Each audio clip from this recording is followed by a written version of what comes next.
नमस्कार दोस्तों, आप सबका स्वागत है इस ऑनलाइन क्लासेस में। और साथियों, आज हम पढ़ने जा रहे हैं बीएड प्रथम वर्ष को लेकर। और बीएड प्रथम वर्ष के अंतर्गत आज का जो हमारा शिक्षण विषय है वो है पाठ्यक्रम के परे भाषा को लेकर। पाठ्यक्रम के परे भाषा हमारे इस बीएड पाठ्यक्रम का चतुर्थ प्रश्न पत्र है। और इस बीएड पाठ्यक्रम के चतुर्थ प्रश्न पत्र के जो अंतर्गत हमारी जो इकाई वर्तमान में चल रही है वो इकाई है द्वितीय, जो कि भाषा विकास को लेकर है। भाषा विकास किस प्रकार से बालक के सर्वांगीण विकास में एक भाषाई विकास भी अपना महत्वपूर्ण योगदान का निर्वाह करता है।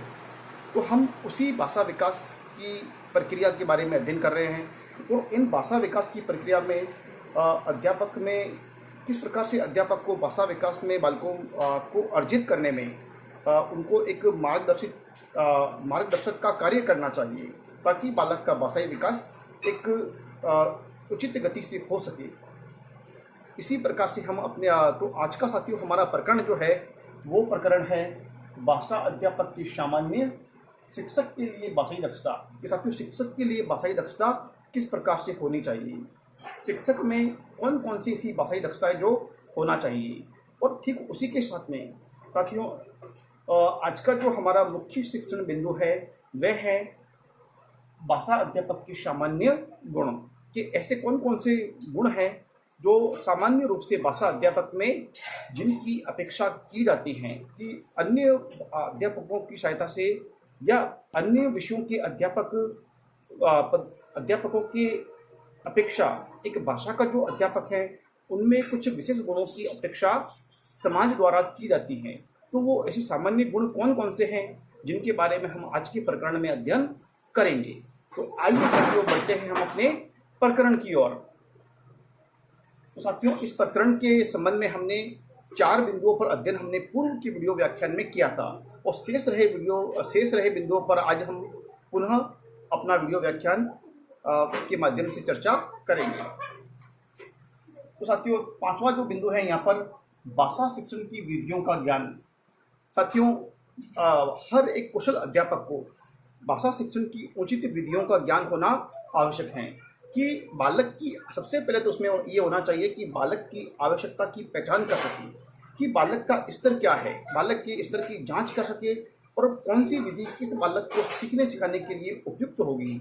तो इस व्यक्तिगत भिन्नता का सिद्धांत भी यहाँ पर अध्यापक को ध्यान में रखना होगा।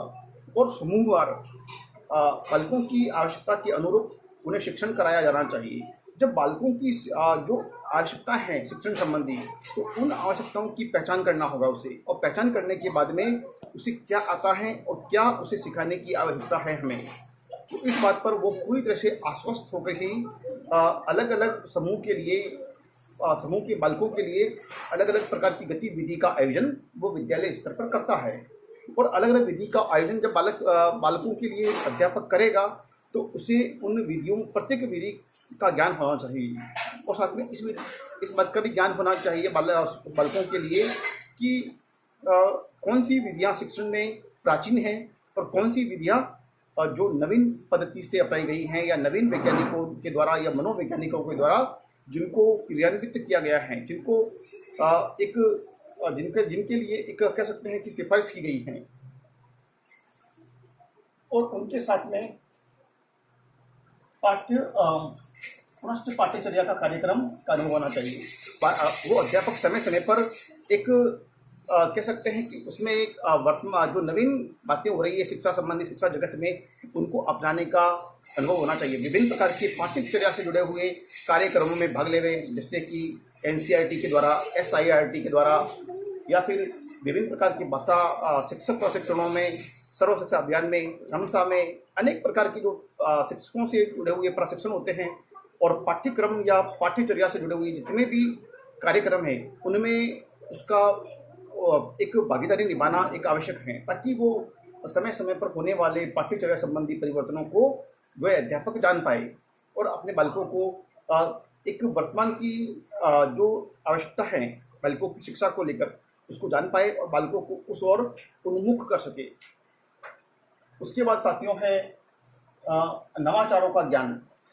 साथियों, बालकों को पढ़ाने में शिक्षक को नवाचारों का ज्ञान होना चाहिए। शिक्षा जगत में किस प्रकार के नवीन विचारों का या नवीन पाठ्यक्रम का या नवीन शिक्षण पद्धतियों का ज्ञान हो गया है, या शिक्षण में कैसी कौन कौन सी गतिविधियां हैं जो शिक्षण में अभी हाल ही में मौजूदा स्थितियों में चल रही हैं। जैसे कि हमारा छोटा सा उदाहरण हमारे सामने है कि जैसे कि अभी जो इस वैश्विक महामारी जो कोरोना के नाम से है, इसमें समस्त स्कूल, विद्यालय, कॉलेज या शिक्षण संस्थाओं को प्रतिबंधित करने के बाद में तो अब शिक्षण प्रक्रिया किसी प्रकार से मुझ पर दुविधा ना हो, इसलिए हमारी राज्य सरकार, हमारी केंद्र सरकार इन सभी के एक संयुक्त प्रयासों से विद्यालयों में और महाविद्यालयों में या समस्त शिक्षण संस्थाओं में एक ऑनलाइन प्लेटफॉर्म को अपनाया गया, एक मंच को अपनाया गया जो कि ऑनलाइन शिक्षा को आगे बढ़ाता था। तो कहने का मतलब ये है कि आज भी ऑनलाइन शिक्षा का जो एक क्रियान्वयन है वो बिल्कुल एक भली भांति चल रहा है। तो कहने का तात्पर्य यह है कि शिक्षा में होने वाले नवाचारों के बारे में अध्यापक को जानकारी होना आवश्यक है। तो अब साथियों आगे बढ़ते हैं हम अगले बिंदु, हमारे बिंदु नंबर 6 की ओर। सृजनशील व्यक्तित्व। साथियों, सृजनशील व्यक्तित्व से तात्पर्य यहाँ पर यह है कि प्रत्येक भाषा अध्यापक का जो व्यक्तित्व है वो सृजनशील होना चाहिए। किसी न किसी विषय पर वो एक सृजनशीलता से युक्त होना चाहिए। सृजनशील व्यक्तित्व हमेशा हर किसी को अपनी ओर आकर्षित तो करता ही है, क्योंकि जब वो सृजनशील होगा तो हमेशा वो दूसरों के लिए एक प्रेरणा स्रोत भी होगा। वो बालक, उसके जो शिष्य है, उससे कहीं ना कहीं एक प्रेरणा ग्रहण कर सकेंगे और साहित्य के विभिन्न आयामों के प्रति परिचित होना चाहिए, ताकि वो भाषा का अध्यापक साहित्य में होने वाली जो समस्त विधाएं हैं, विभिन्न आयाम हैं, प्राचीन काल में शिक्षा साहित्य का जो स्वरूप किस प्रकार से था, मध्य काल में किस प्रकार से था और वर्तमान काल में शिक्षा जो साहित्य का जो प्रारूप है, स्वरूप है, उसका उद्भव है, उसका विकास है, उसका जो विभिन्न काल विभाजन है, उसकी पृष्ठभूमि क्या है, उसकी युगिन प्रवृत्तियाँ क्या है और उसकी उस वक्त के रचनाकार क्या क्या है, उसकी मुख्य प्रवृत्ति क्या है, किस प्रवृत्ति के बारे में कवि, लेखकों एवं आचार्यों ने लिखा है। तो इन समस्त बातों की जानकारी उस अध्यापक को होनी चाहिए।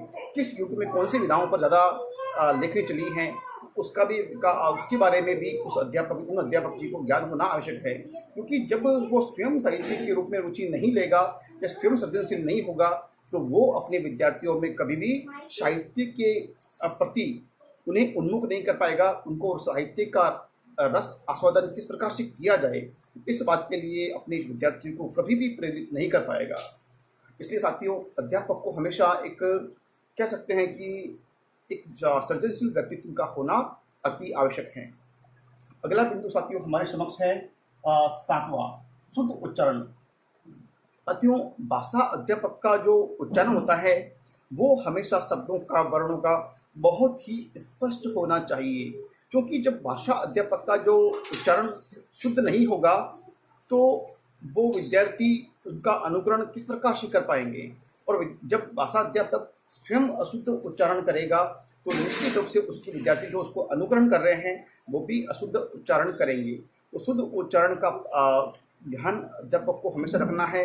साथ में उस अध्यापक को इसका भी ध्यान रखना है कि प्रत्येक वर्णमाला या वर्णमाला के प्रत्येक वर्णों, अक्षरों का उच्चारण स्थान क्या क्या है और प्रत्येक उच्चारण स्थान कौन सा जो वर्ण है, कौन सा वर्ण का जो वर्ग है, वो उसका उच्चारण स्थल कौन सा है, चाहे ओष्ठ्य है, दंत्य है, कंठ्य है, ओष्ठ्य है, कंठोष्ठ्य है या मूर्धन्य है, किस प्रकार का वर्ण है, या यूँ का वर्ष से कह सकते हैं कौन सा वो वर्ण है, इस बारे में उसे जानकारी होनी चाहिए।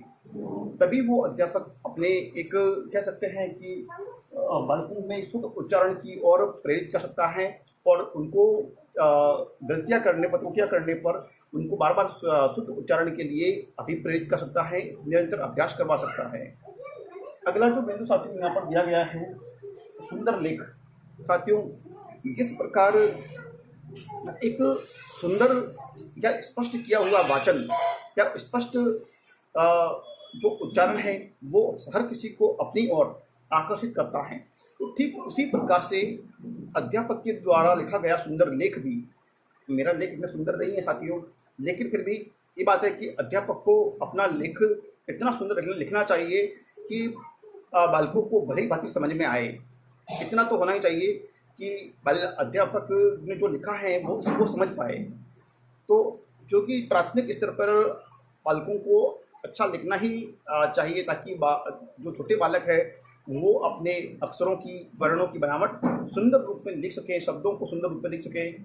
इसलिए वो सुंदर सुलेख का प्रयास करा रहे हैं, हम श्रुति लेख का प्रयास कराते हैं प्राथमिक कक्षाओं में। तो अध्यापक को अपने सुंदर लेखन का विशेष ध्यान रखना चाहिए। अगला बिंदु साथियों हमारे समक्ष है, वह है प्रभावशाली वक्ता। साथियों, एक महत्वपूर्ण बिंदु हमारे समक्ष है कि हर भाषा अध्यापक को एक प्रभावशाली वक्ता होना चाहिए, क्योंकि भाषा एक ऐसा विषय है जो भाषा अध्यापक पढ़ा रहा है, तो वो एक कुशल वक्ता होना चाहिए। क्योंकि भाषा अध्यापक में शब्दों को सही उच्चारण करने का, शब्दों को सही बोलने का, या परिस्थिति के वश या अनुसार उसे किस प्रकार के कौन से शब्द बोलने चाहिए, सही शब्द चयन का जानकारी होनी चाहिए। तभी वे कुशल वक्ता होगा और अपनी वाणी का प्रवाह, अपने शुद्ध उच्चारण का प्रवाह और किस प्रसंग विशेष के अनुसार अपनी वाणी का प्रयोग किस प्रकार से किया जाए, इस बात की जानकारी होनी चाहिए। और इन बात के द्वारा एक कुशल भाषा का अध्यापक, एक कुशल वक्ता होना नितांत आवश्यक है। अगला जो बिंदु साथियों हमारे समक्ष है वो है 10वां, पाठ्य सहगामी क्रियाओं में रुचि एवं उनका संचालन।